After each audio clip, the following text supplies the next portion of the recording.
Today on Rethink Real Estate, we have Jeff Revoy. Jeff is the founder and CEO of Joyst. Now, Joyst, it's a very, very cool concept as far as I'm concerned that is geared around making sure that there's not only a document capture, but also a complete appliance catalog and many, many other things as a dashboard for agents to provide to their sellers at the end of the transaction. So I want you to think about this. Let's say you sell a property. You can provide them all of the documents in a digital format. Okay, that's great.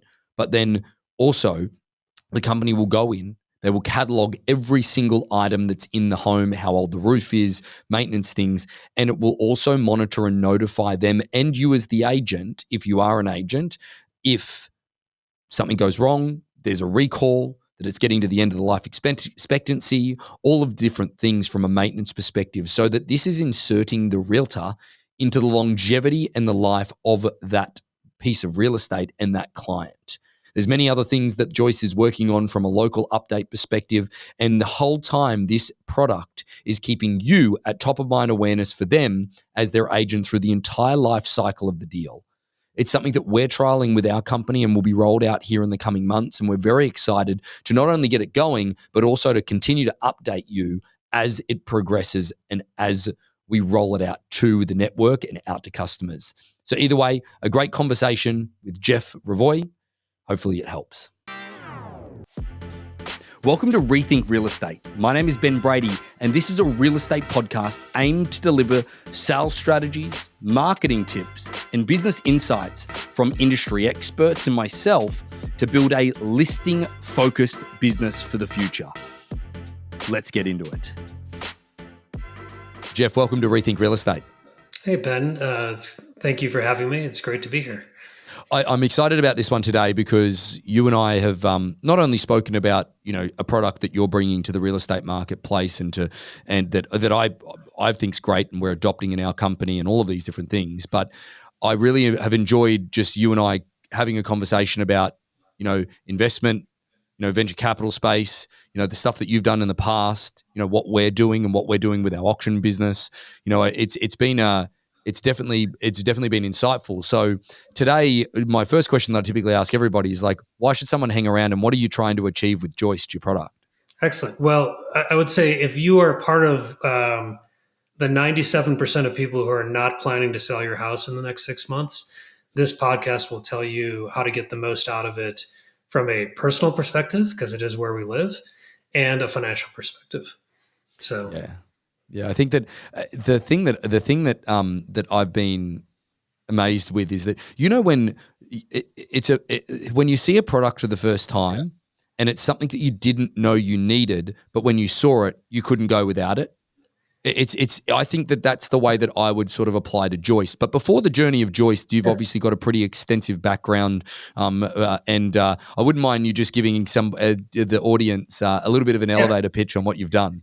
Well, Ben, my real estate experience is dwarfed by your vast success and experience in real estate and your team, and it's been great working with the hardcore team.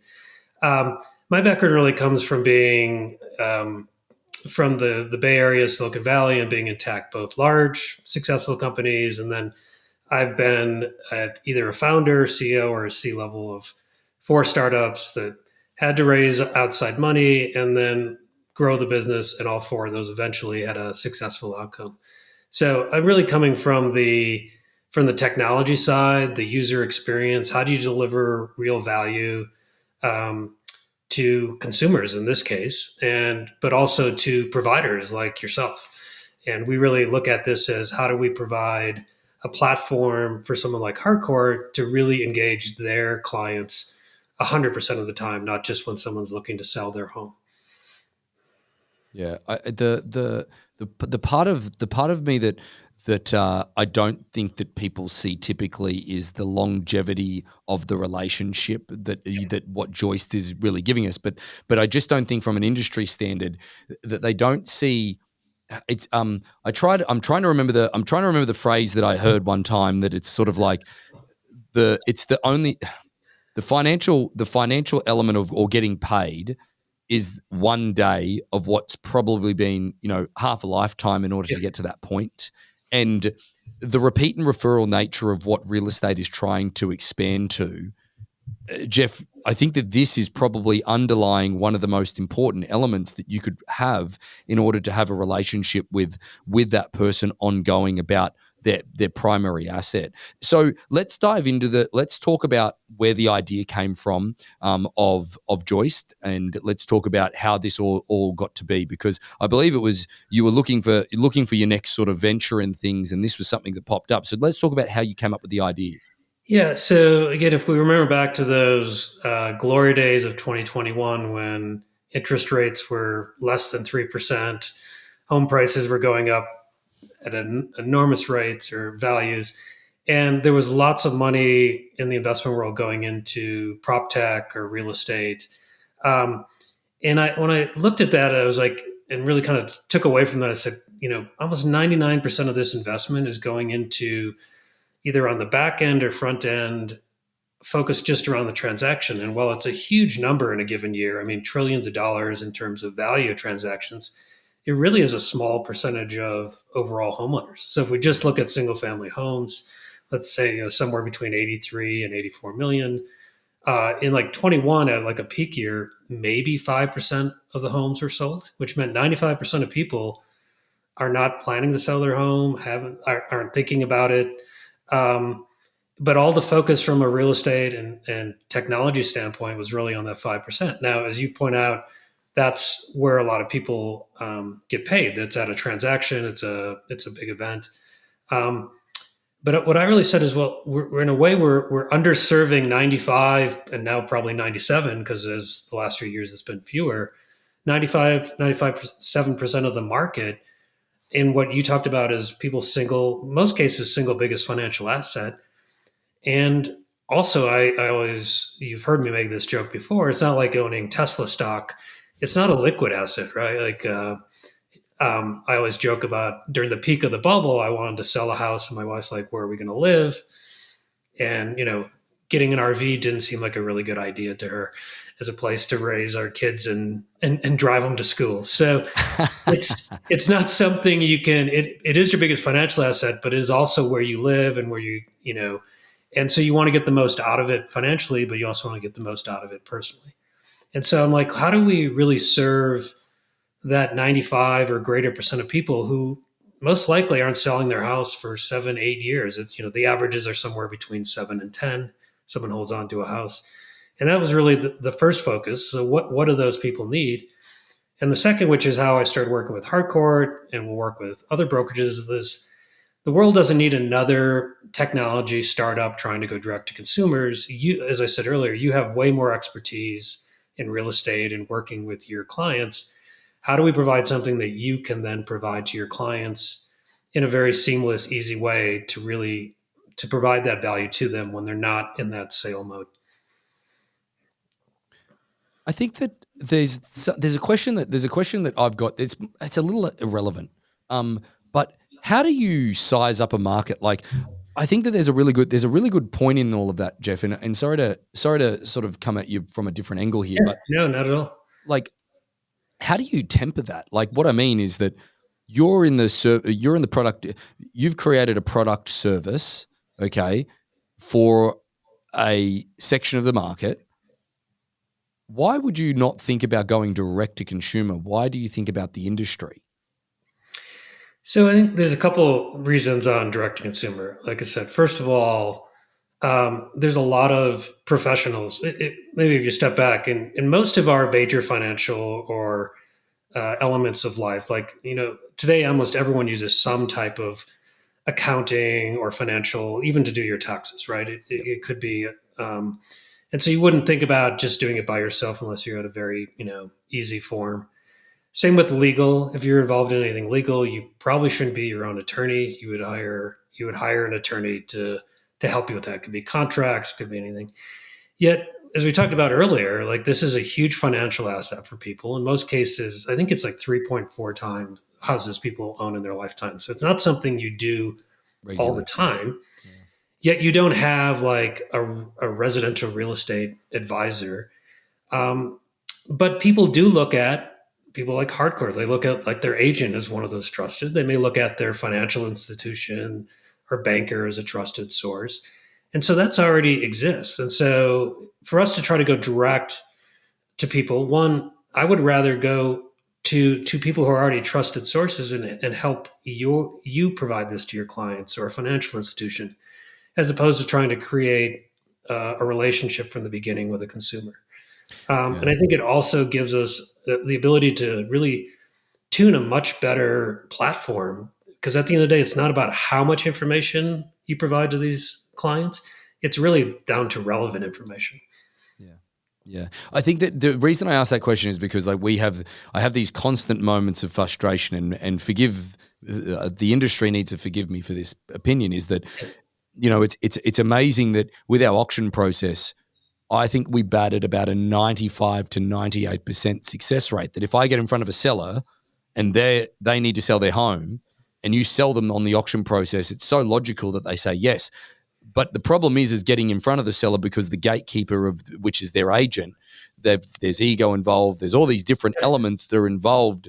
Why an agent, they're protective of their own commission and all that stuff that are sort of the gatekeeper to their seller finding out about that product or service. And I just thought it was an interesting sort of question to ask you guys because you've got so much lateral experience Yeah. external to the real estate industry of thinking about a product or service or an idea or an investment or whatever it is, in that of why you chose to go to the industry. Do you think that eventually you guys might go direct to consumer or offer that? It's not obviously. Yeah. Do you think it's open to the consumer eventually? Possibly. I think another thing when you ask like how we decide to focus on the industry and provide this as a platform to someone like Hardcore was I was at an event. I think it's like a year and a half, 2 years ago, and there was a survey by Inman that was, do people have you used your real estate agent between transactions? And it was like thousands of people were interviewed, and it was like almost 50% said, "Yeah, I go to my agent." And so oftentimes your agent is someone who's local. You may know them through your kids or just through your neighborhood. And you do have a level of trust already there. And but you're going to them in the sort of the three top things. And when we get into Joyst, you'll see what we focused on is, the first one is how much is everyone wants to know how much their home is worth and what's impacting it, right? Like local sales, things like that. The second one is always around like maintaining it. Service providers, like, can you give me a viable plumber? Or how do I better take care of my house? And the last one is like, what should I do next with it? Like, is it improve it, do an add-on, things like that. And so that relationship already exists. And so I would rather enhance it and give brokers the tools to make that even easier for them to provide that value to their customers than us trying to like go around like real estate agents or people already have relationships, right? Like Yeah. our end goal is like, how do we provide value to homeowners? And since you already have those relationships or a financial institution has relationships, it makes a lot more sense to provide it through you. Yeah. Well, I think that you and I speak about the product pretty straightforwardly because you and Yeah. I know it pretty well. So let's give the audience a bit of an understanding of what does Joyce actually do. Okay. And again, I think that this is one of the things that I want people to understand from Harcourt's perspective is that Jeff gave us an opportunity early on to be part of the pilot project of bringing it into our group. You've presented to our network, both our business owners and our top performing agents, about the product. We're excited for the release. But the one thing that we made a decision on is that Jeff offered to do white label for our product for the product and like sort of brand it as a Harcourt's product.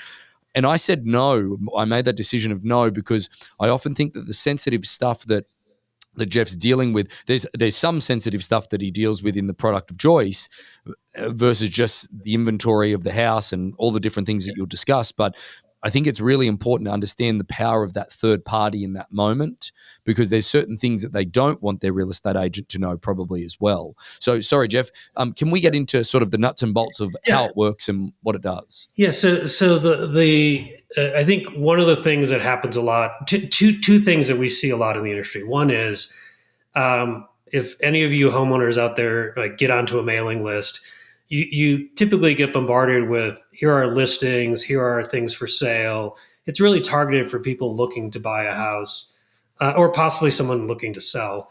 But again, if we go back to, most of us are not in that state. Um, and so we wanted to really tailor this around three core pieces of information that come, from this case, co-branded through your agent or brokerage.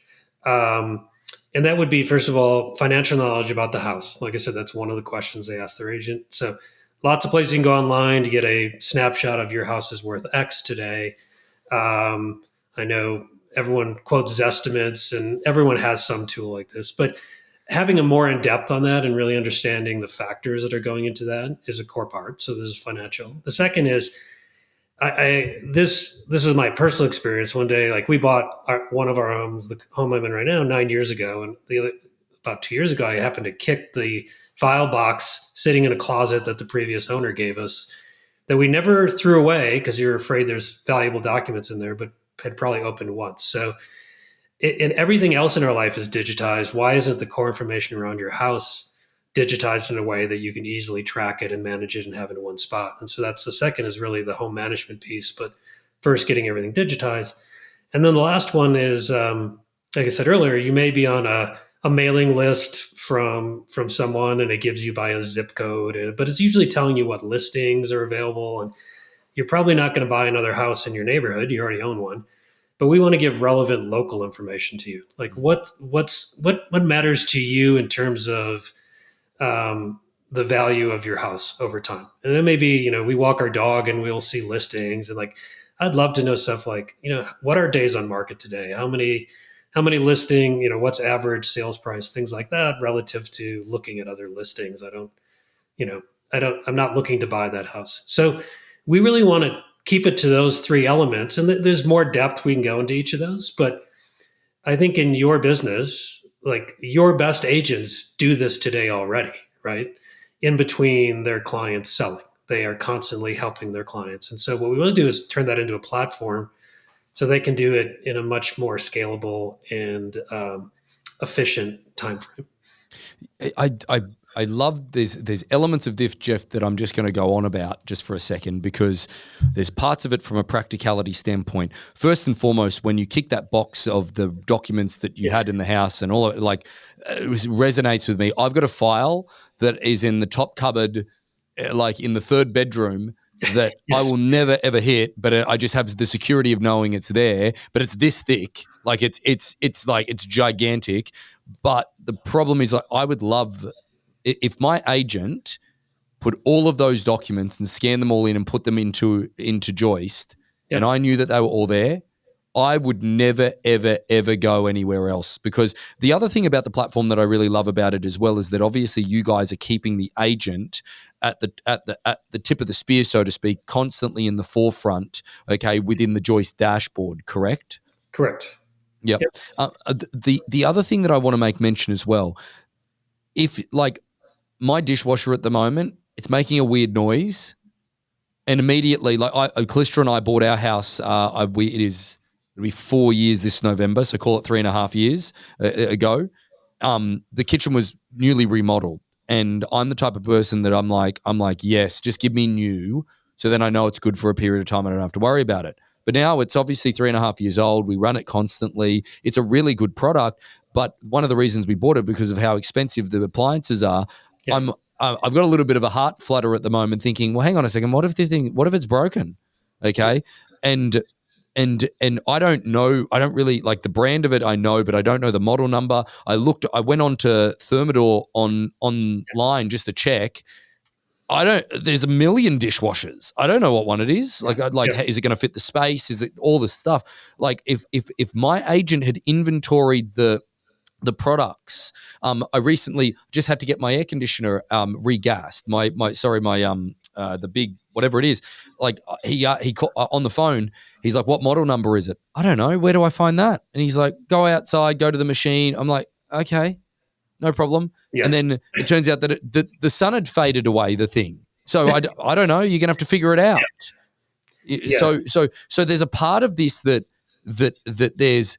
Don't get me wrong, there's value in the negotiations, value in all the things that we do, but there is value and continued value on the maintenance and property management of that primary asset, that then you can obviously give them some format of all of this inventoried at the same time, that right there would be absolutely invaluable. Now, the seller themselves might not see the value in it at the moment. The agent themselves might not see the value in it in the moment. But 3 or 4 months later, Jeff, when something goes wrong or whatever it is, that is where the value comes in. Yeah. Well, I can give you two examples. One personally that we had. So we own a second property that we rent out right now, and about a year ago, our tenant, there was a problem with like the HVAC. And I remember, oh yeah, we replaced that. And of course, very human nature. Like I felt like we just replaced it a year or two ago, but it was like 5.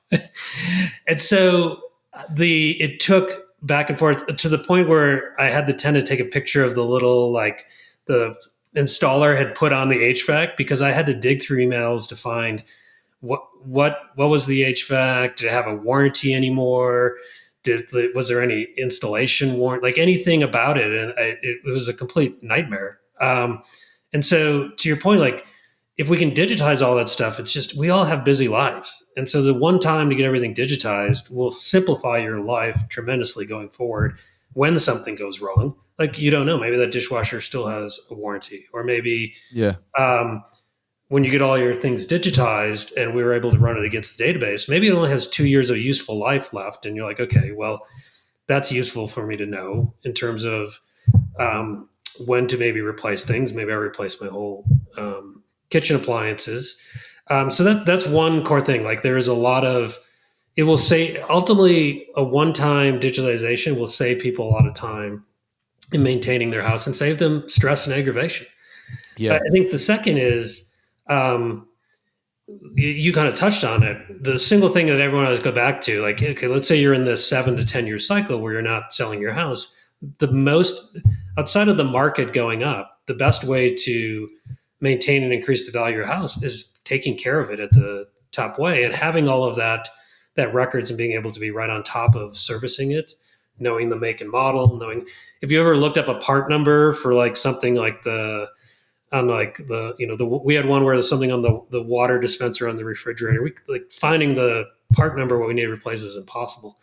I think that is real value to you're putting into the house in terms of maintaining it, so that when you do go to sell it, not only will you save yourself a tremendous amount of time because everything's in a digital record for disclosures. You know that the roof is 8 years old. You know that the air conditioner is 6 years old. All that stuff.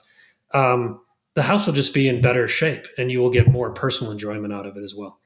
So that's the key part of what we think. Yeah. It's just that upfront time to get all that in there, but then it saves you so much time and stress going forward. Well, I think that there's a couple of points that I want to make also, and again, I'm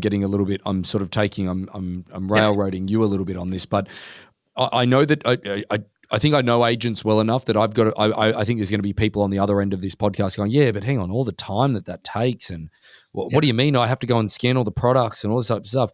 The one thing, from a documents perspective, I think that anyone that works with a transaction coordinator and everything along those lines, we can get them working on that part of the system. You've got to gather all the documents anyway in order to then, do the handover from the sellers and all of that stuff appropriately. I think that right there, if you can take the time to do that, it is one of the largest value adds. It's going to feel horrible at the moment. You're probably going to not want to do it, whatever it is. But I think that there's an element. There's an element that it's just going to create an infinite. The value is just infinite from the perspective of the relationship that it maintains along the way, because the platform, being Joyst, is where everything is housed. They have to come back to it, and your name is at the forefront of it. But then, Jeff, there's a part of the service that you guys are considering where you could pay somebody to go in and scan all the products in the house, so that therefore they can inventory the house for the agent. Correct? Yeah. So there's a lot of things. So you touched on it again. You and I aren't Gen Z, but we all have about the same attention span today. And it's very easy to get distracted by a crying baby or something else, right? So we have several ways. We think it's really important to get the information in up front. There are a couple different ways we do it. One is your agent could help you with that. The process of it is quite simple, but again, if you've never done it before, it'll always take longer on your own than if someone comes in to do it. So we're looking at a couple different ways to make it really easy for agents or consumers to be able to get that information in there, and it's done, it's in there, and you don't have to worry about it again. Maybe you add stuff going forward, but like you said, you talked about today, like I think in most cases we moved away from the legal size paper at closing that sits in your closet until you refi. I have a thumb drive from one of my refis, but that's easier to get that in there. It's just a one time, but getting all your appliances, knowing when your roof was replaced, all that stuff is.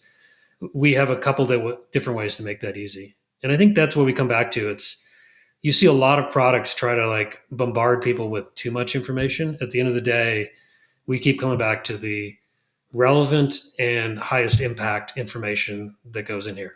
Like Yeah. people don't like we all are compressed for time, and so the point is not to overload people. It's to give them things that is truly are valuable.